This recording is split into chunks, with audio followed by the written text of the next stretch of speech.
So this is the rope that broke and caused the water tank to fall.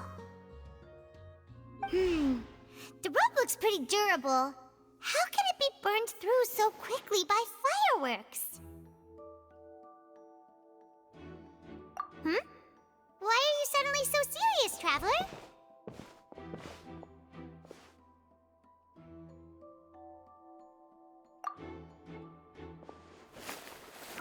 Whoa! Look!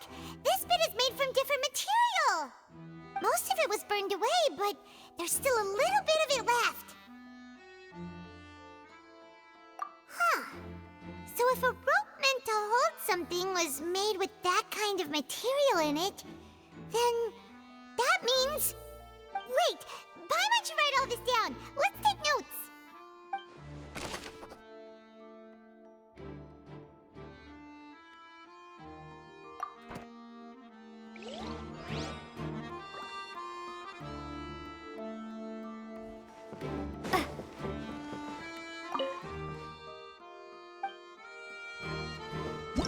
Whoever the murder... Why would it be...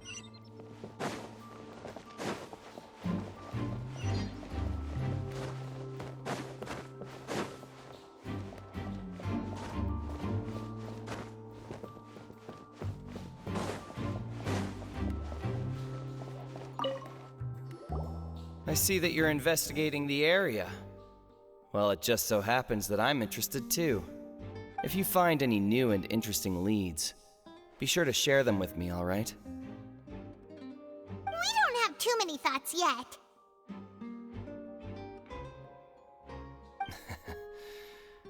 Then why don't I tell you my hypothesis first? The way I see it.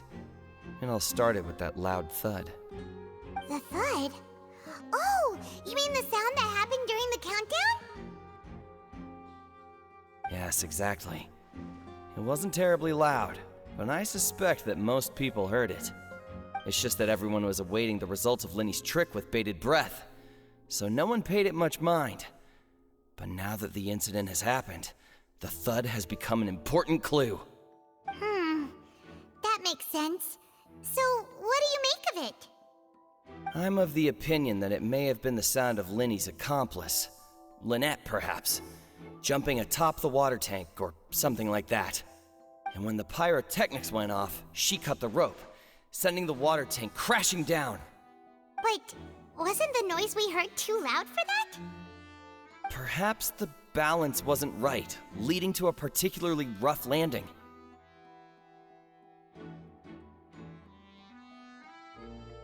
Oh, that's true. I suppose I must reconsider. That does remind Paimon, though. What was with that sound?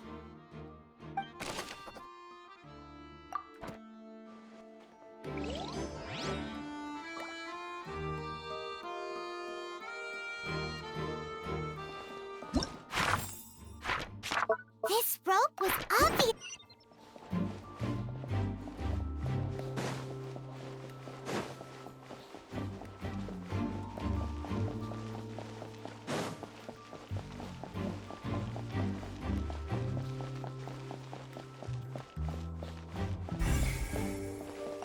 Linny's still talking to the guards. It seems he'll have a lot of explaining to do. I think someone will be assigned to monitor us later, but that's alright.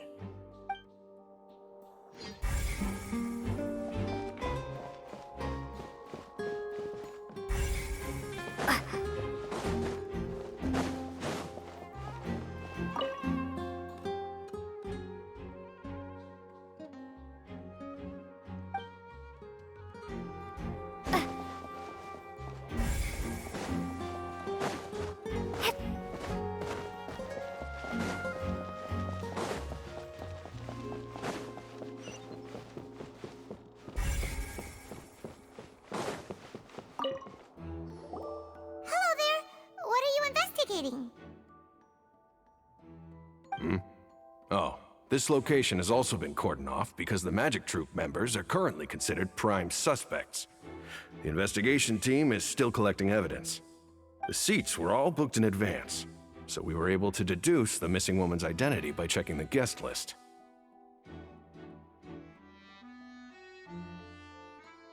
Sure, it's not like this is confidential information. We will publish it later anyway when we petition the public to help us find the missing person. Her name is Halsey. She's a painter from Fontaine who's made a bit of a name for herself. Apparently, she wasn't a regular at the Opera House, but she'd been feeling some pressure with her work lately, which made her decide to come see the magic show. The magic troupe members all claim not to know her. We have looked into her social connections. It seems that she has no personal grievances or conflicts of interest with the suspects. Simply put, she wasn't related to the magic troupe at all, which matches the features of the previous serial disappearances. Were the victims of previous cases also chosen at random? That's how it seems to us, in any case. Apart from the fact that they were all young women of around the same age range, there really weren't any other connections between them. Okay then. No need to be so formal. If you do happen to see the missing girl, please be sure to contact us. It is of utmost importance that we get to the bottom of these disappearances.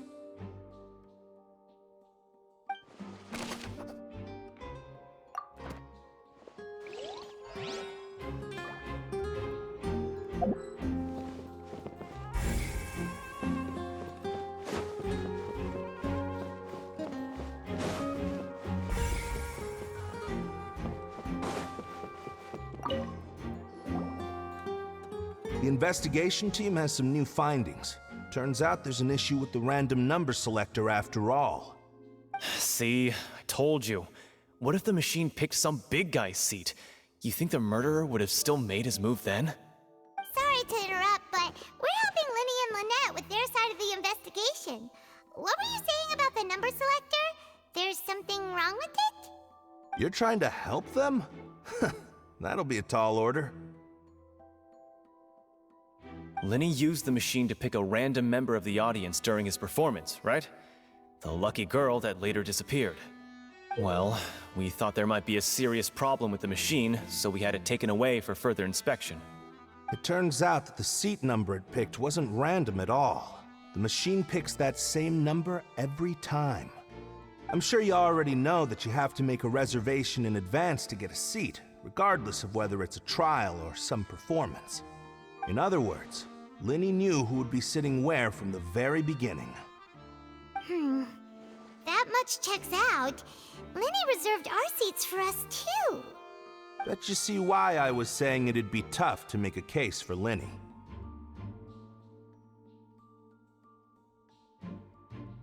Even though it's bad for Linny's case, Paimon had better write it down.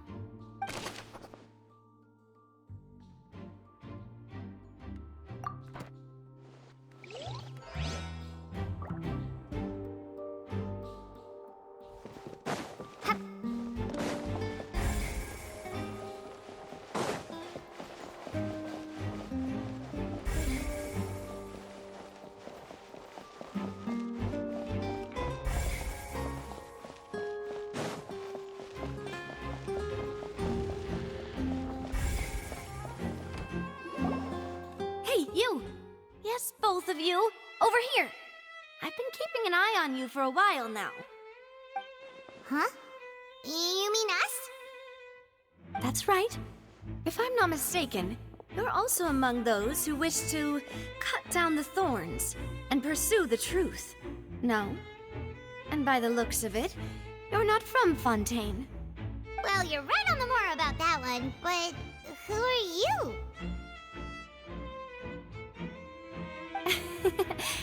Have you never heard of the Spina di Rosula? From mediating disputes and providing protection to solving conundrums, you name it, Spina di Rosula does it. And I, Navia, have the honor of being its renowned president. Though those who play by our rules call me boss. I'm Silver, her attendant. Pleased to meet you. And I'm Melus. Demoiselle's various daily needs and affairs are under my purview. Huh? Boss? Demoiselle? What gives with the names? Well, I am the second generation president. Melus and the others are still used to my previous title. My apologies, demoiselle. Should you prefer, boss, I will endeavor to use that instead. No, no need. You don't have to call me boss. Just Navia is fine. Okay, if you say so. Not that we're members of Spina di Rosula anyway. All merely trifling details. Never mind. Now, back to the situation at hand. That's right. I've always kept an eye on the serial disappearance cases. My interest stems from a matter back from my father's time. Judging from the look of things, I find Linny an unlikely mastermind. Really? We think so too! That's why we're looking for clues now. But how did you come to that conclusion? Intuition, naturally. My unparalleled intuition. Farina sure was quick to point the finger at Linny without any decisive evidence whatsoever, wasn't she? But that's not uncommon for her. If you remember, the Justice had to interrupt her and ask if she was pressing charges just to keep her from getting carried away. Anyway, a trial begins the moment someone levels charges. And, of course, there was no way Farina was going to back down in that situation. Sounds more like you just don't trust the Hydro Archon. Well, what's your opinion? I must admit that she can be interesting at times, but liking her doesn't mean that I'll blindly agree with her. All right, I've answered your question. Now, it's time you answer mine. Wait a minute, did that answer count? Well, I say it does. But don't worry, you won't hear any pointless questions from me. In your opinion, do you think it's right to treat a trial like it's an opera?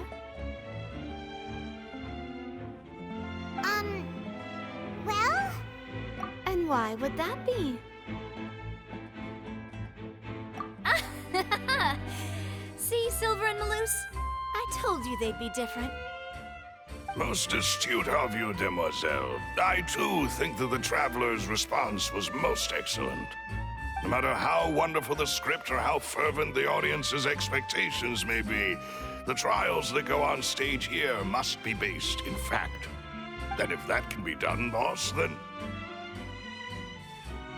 All right, that's quite enough, Maloose. Anyway, I like your answer. You pass with flying colors. Now, I need to make some preparations, following which our joint investigation shall commence. You two shall be my assistants. Wait! Since when did we become assistants?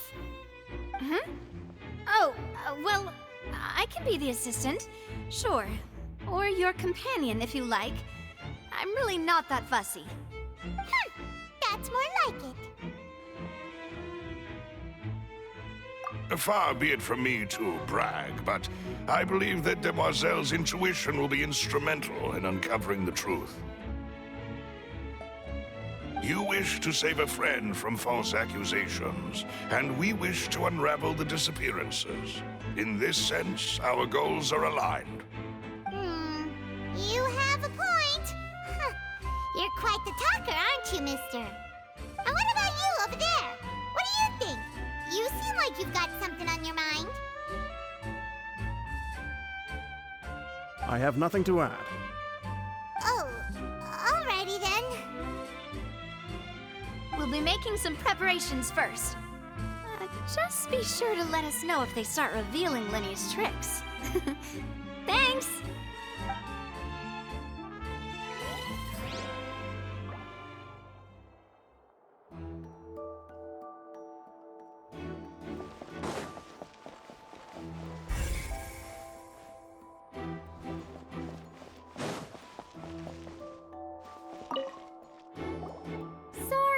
But no one can freely enter or exit the Opera House at the moment. If you wish to leave, you must register your identity with us first.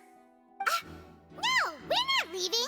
We're representing Linny and Lynette as attorneys, so we're investigating the case. Were you always guarding this entrance? Yes. After the Chief Justice gave the order, everyone coming in or out must undergo a strict inspection. So, the missing girl couldn't have left from here. At least, not from that point on. I doubt there was much opportunity then, either. How can you be so sure, Well, because I was in charge of security near the entrance at that time. I couldn't see Linny's performance from here, which was quite a shame. Just my luck. But still, I did not abandon my post, and I stayed put no matter how loud the applause was. If someone had so much as even approached the door, I would have noticed it, let alone if they had tried to leave. We Melazines are good at that sort of thing, you know. So, it's safe to say the girl couldn't have left through here. Alright, thank you for your help. This'll be useful info.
We've checked everything of note here at the performance venue.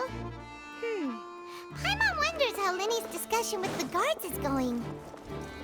Let's go see, shall we? Ooh, things are getting interesting, huh? We're about to see... Understood. Then I will be going with you.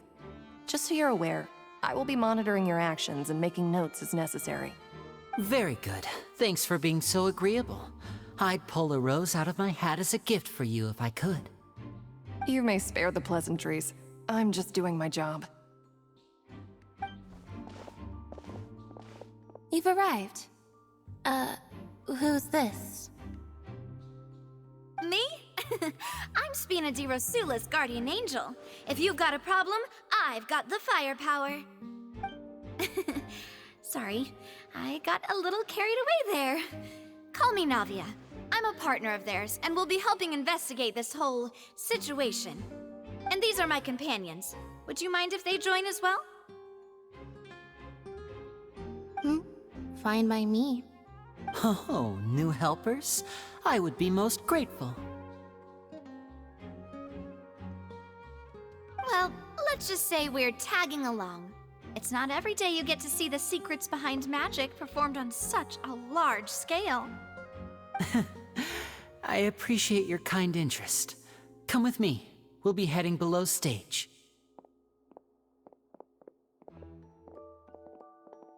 Huh? Below stage? Yes, a world of secrets is hidden beneath this magic box, prepared specifically for this switcheroo trick. But before I reveal everything, you should have a look first. Notice anything strange here?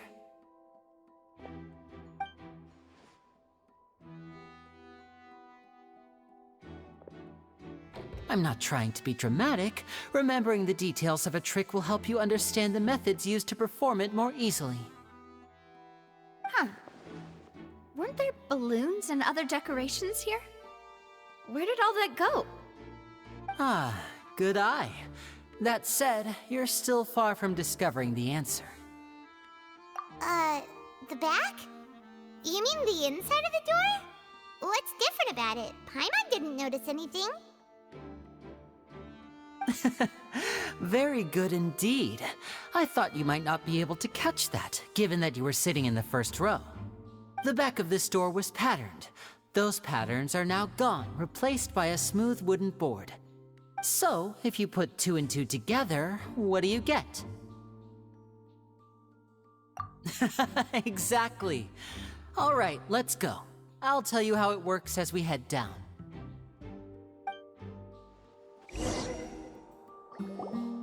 Oh, so there was a passageway under the magic box!